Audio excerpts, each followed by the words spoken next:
رمضان میں نیکی کا ثواب اور روزے کی جزا۔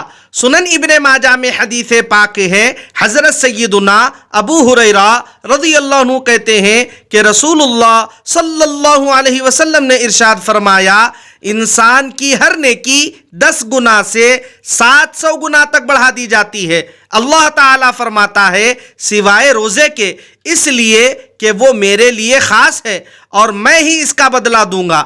آدمی اپنی خواہش اور کھانا میرے لیے چھوڑ دیتا ہے۔ روزہ دار کے لیے 2 خوشیاں ہیں، ایک افطار کے وقت اور دوسری اپنے رب سے ملنے کے وقت۔ اور روزہ دار کے منہ کی بو اللہ تعالیٰ کے نزدیک مشک کی بو سے بہتر ہے۔